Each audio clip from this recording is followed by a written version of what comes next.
नमस्कार, मैं हूं सुधीर चौधरी और डीएनए में आपका स्वागत है। और आज की रात काले धन वालों के लिए कंगाली की रात है। बहुत से लोगों को आज की रात नींद नहीं आएगी क्योंकि आज काले धन पर मोदी सरकार ने सर्जिकल स्ट्राइक कर दी है। आज कुछ ऐसा हुआ है जिसकी किसी को भी कोई उम्मीद नहीं थी। आज काले धन की समस्या को लेकर भारत के ऐतिहासिक फैसले का दिन है।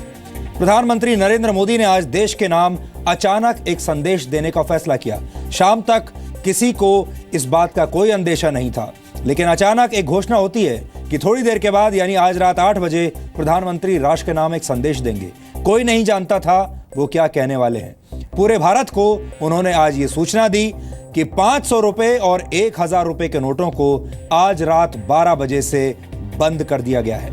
यानी आज रात 12 बजे के बाद 500 और 1000 रुपए के मौजूदा नोटों की कोई कीमत नहीं रह जाएगी। ये सिर्फ कागज के टुकड़े बनकर रह जाएंगे और इन नोटों की जगह अब 500 और 2000 रुपए के नए नोट जारी किए जाएंगे। वो नोट कैसे होंगे, उनकी तस्वीरें भी हमारे पास आ चुकी हैं। यह बहुत ही बड़ा फैसला है और इस फैसले का डीएनए टेस्ट करना आज सबसे ज्यादा जरूरी है, क्योंकि इस फैसले का आपके जीवन पर और देश की सेहत पर बहुत बड़ा असर पड़ने वाला है। इस फैसले की वजह से आपके मन में कई सवाल इस वक्त उठ रहे होंगे। आपको घबराहट हो रही होगी कि आपके पास जो 500 और 1000 रुपए के नोट हैं, अब उनका क्या होगा। लेकिन घबराने की जरूरत नहीं है। हम आपको आपके पैसे से जुड़ी आज पूरी जानकारी देंगे और इस खबर का विस्तार से आज हम विश्लेषण करेंगे। हम आपको बताएंगे कि सरकार के इस फैसले का आप सब पर क्या असर पड़ेगा और आप अपने मौजूदा नोटों को किस तरह नए नोटों से बदल पाएंगे। आपके मन में यह सवाल भी उठ रहा होगा कि सरकार को अचानक ऐसा फैसला करने की क्या जरूरत पड़ गई और इस फैसले के डीएनए में क्या छिपा हुआ है। आपको अपने इन सभी सवालों के जवाब आज डीएनए में मिलेंगे, लेकिन शुरुआत में हम सिर्फ इतना कहना चाहते हैं कि काले धन के खिलाड़ियों के लिए पेविलियन में लौटने का वक्त आ गया है और नकली नोटों के दम पर आतंक का बिजनेस करने वालों के दिन भी अब लग चुके हैं, पूरे हो चुके हैं। देश में इस समय करीब 400 करोड़ रुपए के नकली नोट चलन में हैं। हर वर्ष देश में लगभग 70 करोड़ रुपए के नए नकली नोट चलन में आ जाते हैं और इनमें से ज्यादातर 500 रुपए और 1000 रुपए के नकली नोट होते हैं। इसलिए इस फैसले को आप नकली नोटों के सौदागरों पर की गई सर्जिकल स्ट्राइक भी कह सकते हैं। गौर से देखा जाए तो यह सर्जिकल स्ट्राइक भी पाकिस्तान पर ही हुई है। बस इस बार यह स्ट्राइक एलओसी पर होने की बजाय आर्थिक मोर्चे पर हुई है और हम इस बात का आज विस्तार से विश्लेषण करेंगे। और सबसे बड़ी बात यह है कि विपक्ष इस सर्जिकल स्ट्राइक के सबूत भी नहीं मांगेगा। अब से थोड़ी देर पहले प्रधानमंत्री नरेंद्र मोदी ने पूरे देश को चौंका दिया।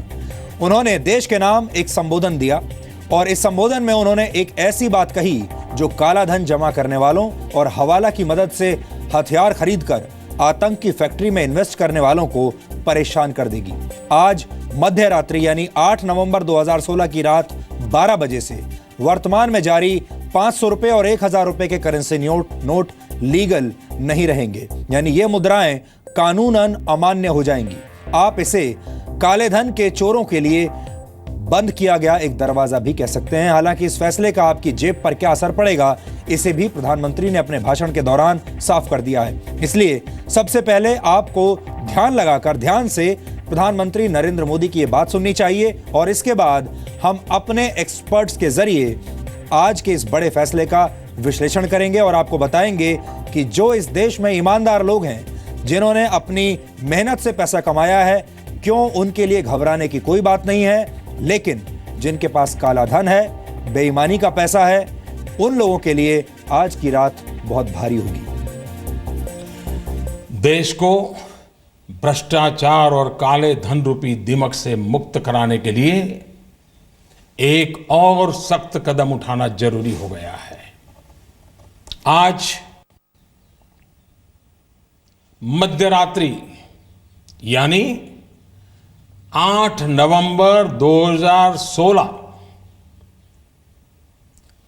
की रात्रि को 12 बजे से वर्तमान में जारी 500 रुपए और 1000 रुपए के करेंसी नोट लीगल टेंडर नहीं रहेंगे, यानी ये मुद्राएं कानूनन अमान्य होगी। 500 और 1000 रुपये के पुरानी नोटों के जरिए लेन देन की व्यवस्था आज मध्यरात्रि से उपलब्ध नहीं होगी। भ्रष्टाचार, काले धन और जाली नोट के कारोबार में लिप्त देश विरोधी और समाज विरोधी तत्वों के पास मौजूद 500 रुपये, 1000 रुपये के पुराने नोट अब केवल कागज के एक टुकड़े के समान रह जाएंगे। ऐसे नागरिक जो संपत्ति मेहनत और ईमानदारी से कमा रहे हैं, उनके हितों की और उनके हक की पूरी रक्षा की जाएगी। ध्यान रहे कि 100 रुपये, 50 रुपये, 20 रुपये, 10 रुपये, 5 रुपये, 2 रुपये और 1 रुपया का नोट और सभी सिक्के नियमित है और लेन देन के लिए उपयोग हो सकते हैं, उस पर कोई रोक नहीं है। हमारे यह कदम देश में भ्रष्टाचार, काला धन एवं जाली नोट के खिलाफ हम जो लड़ाई लड़ रहे हैं, सामान्य नागरिक जो लड़ाई लड़ रहा है, उसको इससे ताकत मिलने वाली है। इन दिनों में देशवासियों को कम से कम तकलीफ का सामना करना पड़े, इसके लिए हमने कुछ व्यवस्था की है। 500 और 1000 रुपये के पुराने नोट 10 नवंबर से लेकर 30 दिसंबर 2016 तक आप अपने बैंक या डाकघर, पोस्ट ऑफिस के खाते में बिना किसी सीमा के जमा करवा सकते हैं। आपके पास लगभग 50 दिनों का समय है। अतः नोट जमा करने के लिए आपको अफरा तफरी करने की कोई आवश्यकता नहीं है। आपकी धनराशि आप ही की रहेगी, आपको कोई चिंता करने की जरूरत नहीं है। 500 रुपये या 1000 रुपये के पुराने नोटों को खाते में डालकर आप अपनी जरूरत के अनुसार फिर से निकाल सकते हैं। केवल शुरू के दिनों में खाते में से धनराशि निकालने पर प्रतिदिन 10,000 रुपया और प्रति सप्ताह 20,000 रुपये की सीमा तय की गई है। ऐसा नए नोटों की उपलब्धता को ध्यान में रखते हुए किया गया है। इस सीमा में आने वाले दिनों में वृद्धि कर दी जाएगी। खाते में जमा करने की सुविधा के साथ साथ एक दूसरी सुविधा भी दी जा रही है।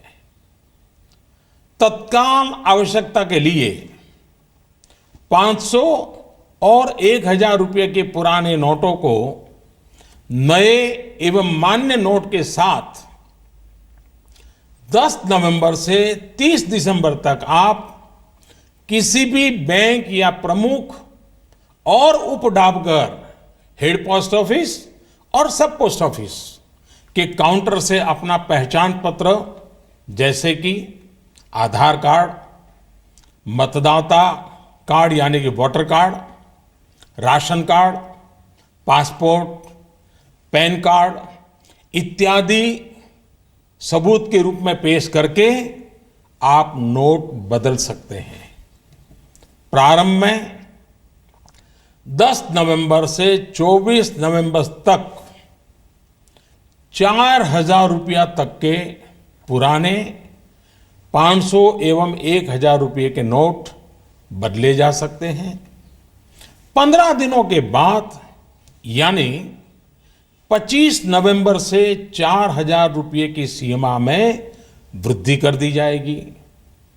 ऐसे लोग जो इस समय सीमा के अंदर अर्थात 30 दिसंबर 2016 तक पुराने नोट किसी कारणवश अगर जमा नहीं कर पाए, उनको 500 और 1,000 रुपए के पुराने नोट बदलने का एक आखिरी अवसर भी दिया जाएगा।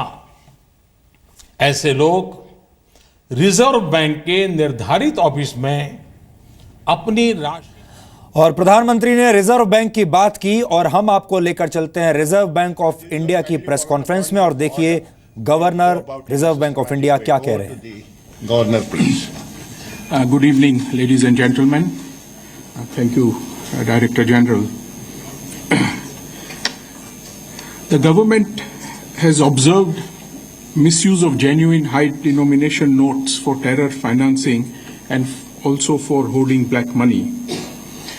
The RBI has been concerned about the growing menace of the fake Indian currency notes, which has been increasing in numbers. Notably, in recent years, foreign fake Indian currency notes in high denominations, either 500 and 1,000, has been increasing. However, I can assure you there has been no breach of any of the security features. But for ordinary and common public, the looks of an fake Indian currency note is similar to genuine notes, which makes it difficult for them to distinguish the fake from the genuine. Thus, there is a congruence of thought between RBI and government. There are multiple objectives that can be achieved with the replacement of the old high denomination notes with a new series. This led us to take the decision, either Central Board of the RBI, to withdraw the legal tender character of 500 rupees and 1,000 rupee denomination bank notes. The opportune moment for withdrawal of old series is when we are ready with new series banknotes for effective replacement. Further, to replace the already existing large number of banknotes, we should be ready with adequate numbers of the new series note. As of today, and over the past weeks and months, we have ramped up our production and are ready to meet such a requirement in the weeks and days to come. Hence, it was decided to introduce the scheme that the Prime Minister announced. I will now request Mr. Shaktikant Das to say a few words. Thank you. 1 minute. Please. I will answer that question. Let me please finish. Good evening, friends. I'm sure you would have heard the Honorable Prime Minister's address to the nation on the All India Radio and also in various TV channels and Doordarshan. The decision of the government to cancel the legal tender status of 500 rupee notes and 1,000 rupee notes is a very bold and powerful and a very decisive step to fight the menace of black money and the use of fake Indian currency notes, counterfeit Indian currency notes for financing of terrorism. There have been reports which various investigative and other law enforcement agencies have been getting that all these counterfeit currencies are being used for financing terrorism. They look similar to the Indian, the legal currency notes. So far as the governor has mentioned, our security features have not been breached, but since the notes, counterfeit notes, look similar to the normal legal notes, naturally any member of the public is likely to be misled. So this is a very powerful measure which the government has taken, and as you know, the government has taken a series of measures against the black money problem of black money over the last 2 years, and this is one more effective and decisive measure which will go a long way in that direction. The fake Indian currency notes and the use of black money also, they fuel inflation and they corrode the very basis of our economy and eat into the vitals of our economy. There are statistics which show that the circulation of the high denomination currency notes have also expanded significantly over the last